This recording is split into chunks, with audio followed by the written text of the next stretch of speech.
One of the most interesting things about the NA amateur space is the wide range of organizational infrastructure that we get to see at every tournament. Here in the first Unified Proving Ground Circuit qualifier, we have an academy team, LCS affiliated amateur squads, collegiate organizations, established independent amateur orgs, and even teams put together without any sort of financial backing, just looking for the chance to compete. It seems like this structure would result in some sort of hierarchy, with the teams with more funding and more structured support getting the edge over their less affluent opponents.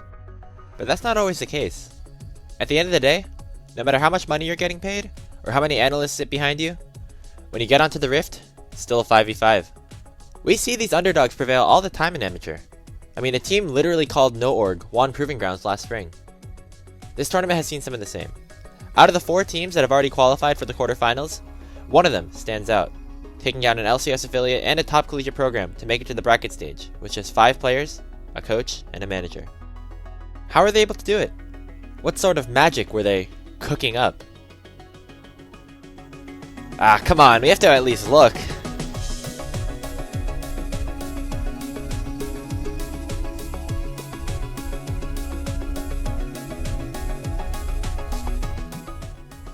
Taco Gaming's roster was put together by, well, Taco, who's been a part of many successful projects over the past year. Even without any financial backing from a larger organization, Taco was able to get a group of super skilled players to compete against many of the best at the PGCQ. You know, as what you can consider a free agent team, you don't really have a lot of leverage to bring players in. You know, I can't promise pay. I, at the time, couldn't promise a coach. The only staff is just me. The first person actually that was interested was Doxa.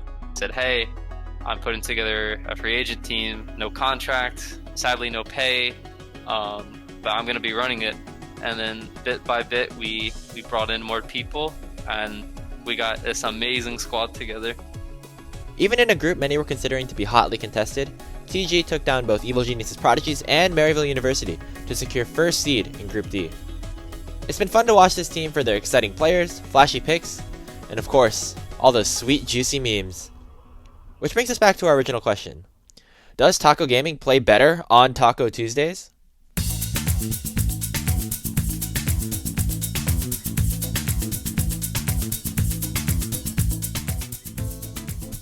Thankfully, due to the nature of the PGCQ tournament so far, we have an even sample size to pick from.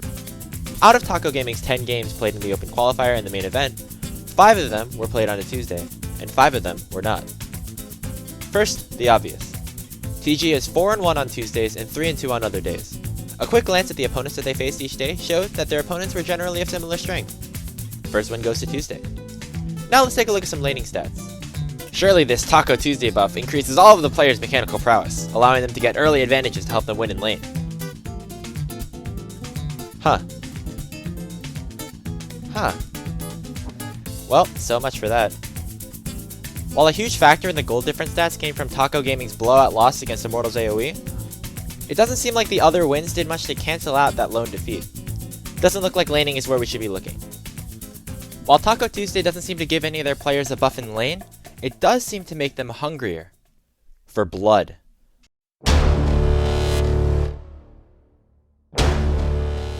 When compared to their other days of competition, Taco Gaming racks up significantly more kills, deaths, assists, DPM, and combined kills per minute when it's their special day.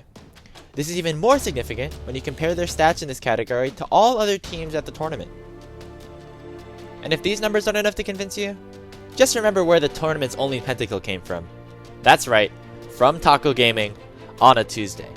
The final spark does land this time, but it's on a tank, and Lynx gets a pentakill! I wasn't even looking at it, but that is...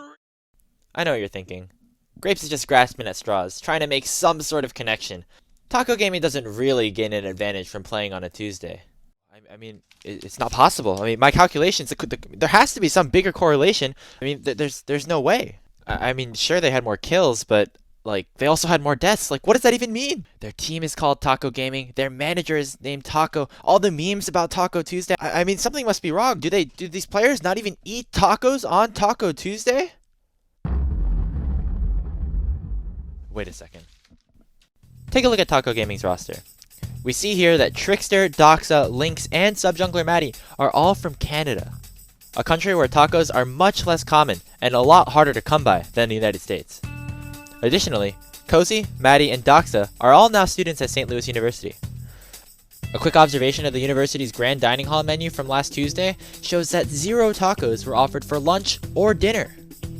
Am I accusing the players of Taco Gaming for not eating tacos on Tuesdays? Is SLU griefing their own players? Will eating tacos on Tuesday even do anything to help this team reach their highest potential? You know, I'm not so sure. But what I do know is, there's a lot more science to be done. Thank you for watching.